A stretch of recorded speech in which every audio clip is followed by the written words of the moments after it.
Bom dia, são 8 horas e 15 minutos, segunda-feira, 24 de agosto. Essa é a TV Senado, eu sou André Ricardo e você está assistindo ao Senado Agora. O plenário deve votar esta semana projetos da reforma política e da Agenda Brasil. A recondução do Procurador-Geral da República também está na pauta. A sabatina de Rodrigo Janot, indicado pelo presidente Dilma Rousseff para mais 2 anos de mandato na Procuradoria-Geral da República, está marcada para as 10 horas da manhã da próxima quarta-feira na Comissão de Constituição e Justiça. Se aprovada, a indicação segue para o plenário, o que deve ocorrer no mesmo dia.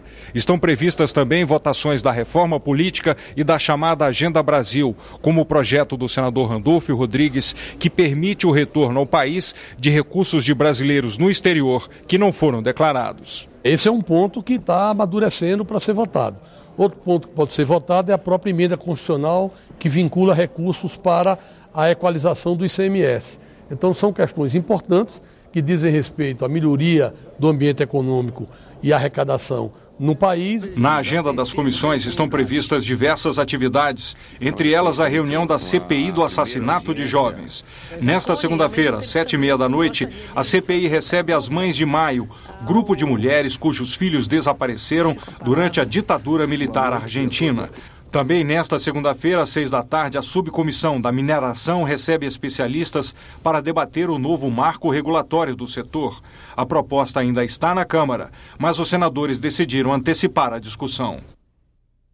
Vamos agora conhecer outros destaques das comissões do Senado para esta semana. Quem traz informações ao vivo é o repórter da Rádio Senado, Roberto Fragoso. Bom dia, Roberto. Bom dia, André Ricardo. A Comissão de Constituição e Justiça do Senado pode votar na quarta-feira um projeto que atualiza o Código de Defesa do Consumidor, que completa 25 anos em 11 de setembro. O relator, o senador Ricardo Ferrasto, que é do PMDB do Espírito Santo, consolidou diversas propostas, incluindo sugestões apresentadas por uma comissão de juristas e aprovadas por uma comissão especial de senadores. Os principais pontos da reforma são a criação de regras específicas para o comércio eletrônico, o fortalecimento dos PROCONs e o aumento do direito de arrependimento de compra. O novo código inova ainda ao combater o superendividamento, chegando a proibir a oferta de empréstimos e financiamento usando as expressões taxa zero, sem juros ou sem consulta aos serviços de proteção ao crédito. O relatório penaliza ainda as empresas que usarem spams e meios de oferta para clientes não cadastrados e aumenta a responsabilidade ambiental das empresas. Na terça, a Comissão de Educação analisa um projeto que muda a Lei Pelé para exigir a comprovação de contratação de seguro para atletas e treinadores de futebol como condição para participarem em competições. A Lei Pelé já exige a oferta de seguro de vida e de acidentes pessoais para os atletas e o projeto inclui também, portanto, os responsáveis técnicos das equipes.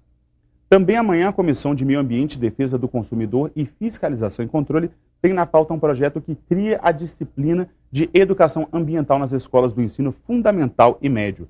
Para isso, o projeto altera a Lei de Diretrizes e Bases da Educação para tornar esse tema uma matéria obrigatória. E na quinta, a Comissão de Relações Exteriores e Defesa Nacional recebe o comandante da Marinha, o almirante Léo Ferreira, e o do Exército, o general Vilas Boas, para discutir os projetos estratégicos das Forças Armadas e a base industrial de defesa. André. Obrigado, Roberto. O texto base do projeto de mini-reforma eleitoral já foi aprovado pela Comissão de Reforma Política do Senado. A matéria muda algumas normas da legislação partidária, eleitoral e política. Veja na reportagem de Karine Beluzzo. Emendas de integrantes da comissão e sugestões do Tribunal Superior Eleitoral fizeram parte das alterações ao texto da Câmara, além das modificações do relator. Romero Jucá também referendou contribuições dos deputados e incorporou matérias que já tramitavam nos colegiados e no plenário do Senado. Nós queremos ter o melhor texto possível, tanto da reforma política quanto da reforma eleitoral. Nós estamos diminuindo o custo de campanha, ampliando a transparência, ampliando mecanismos de controle, inclusive inserindo a Receita Federal nos procedimentos do Tribunal Superior Eleitoral. Está incluída nessa matéria uma questão que é central na reforma política, que é o financiamento de campanha. Também o fim das coligações proporcionais, a substituição desse mecanismo e um conjunto de matérias que modificam o calendário eleitoral, custo de campanha e organização partidária. Sobre o financiamento de campanha, a posição da maioria dos senadores é a de que empresas só poderão doar recursos para partidos políticos. Já aos candidatos, só será permitido receber dinheiro de pessoas físicas ou dos seus partidos. Isso pode ser alterado com a votação dos destaques. Há mudanças também na forma de prestação de contas do período pré-eleitoral. A comissão aprovou um sistema simplificado para as pequenas campanhas, de municípios com até 50 mil eleitores e candidatos que gastem só até R$20 mil. As outras prestações de conta serão feitas de forma também com o cruzamento de dados à Receita Federal, portanto com mais transparência e com mais cuidado. Por exemplo, doações feitas a partidos terão que ser disponibilizadas na internet em 72 horas. Prestações de contas serão feitas de tempos em tempos também na rede mundial de computadores. No último dia 13, a Câmara enviou ao Senado a segunda parte da reforma político-eleitoral. São matérias relacionadas ao tema que trazem emendas à Constituição reunidas em uma só PEC. Segundo o relator, ela já começa a ser discutida logo, mas não na comissão especial. Ela terá que tramitar na Comissão de Constituição e Justiça, porque ela é uma emenda constitucional. E a emenda constitucional terá que ser aprovada na CCJ e depois ser tramitada no plenário do Senado para ter 2 turnos de votação. O texto vai a plenário em regime de urgência assim que os 10 destaques apresentados pelos senadores da comissão forem apreciados. O colegiado quer enviar a matéria ao plenário esta semana para que, no máximo, no final de setembro, ela volte à Câmara para que os deputados analisem as mudanças. É que as novidades só poderão valer para as eleições de 2016 se forem aprovadas até antes do dia 3 de outubro. Guarde esse número. O Brasil tem 342 empresas públicas e sociedades de economia mista. Um projeto no Congresso prevê regras claras para a prestação de conta das estatais e a escolha dos diretores. O texto foi aprovado por uma comissão especial de deputados e senadores e segue agora para a Câmara. O texto define normas de transparência para todas as empresas públicas e sociedades de economia mista. Para evitar prejuízo aos acionistas, as estatais devem informar anualmente quais os riscos que envolvem o negócio. Para este analista político, isso vai exigir mais responsabilidade dos gestores. No momento que nós pudermos ter, de uma forma muito clara, informações acerca da transparência, informações acerca do funcionamento da empresa, assim nós vamos poder punir ou não aqueles que exageraram ou que usaram a empresa para outros interesses. Os conselhos de administração das estatais devem ter pelo menos 20% de integrantes independentes.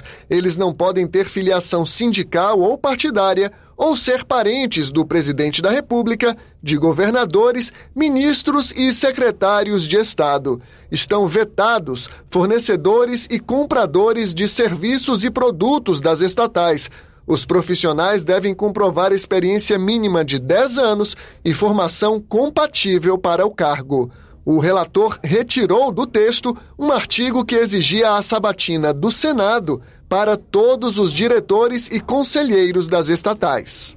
Ia ter que criar uma comissão do Senado só para sabatinar conselheiros, e mesmo assim ia ter uma fila enorme de pessoas esperando para ser sabatinadas. Então isso não faz sentido.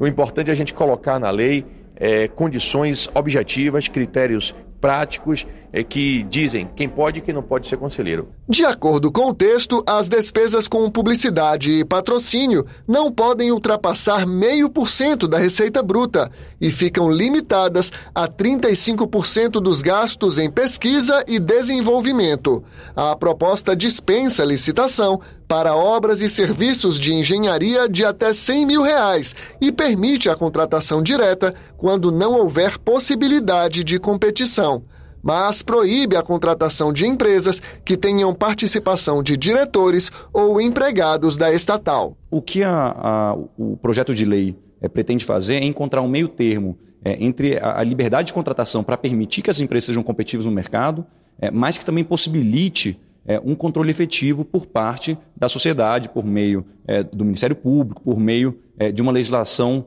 transparente e eficiente de licitação e de contratos.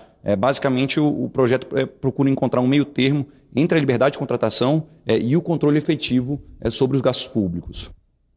Logo mais às 10 horas, a comissão de especialistas sobre a reforma do Código Brasileiro de Aeronáutica se reúne para debater, entre outros temas, o sistema aeroportuário e classificação dos aeródromos. E daqui a pouco, às 9 horas, a Comissão de Direitos Humanos faz audiência pública sobre o líder negro e ex-senador Abdias Nascimento, considerado um dos maiores especialistas na cultura negra no Brasil e no mundo.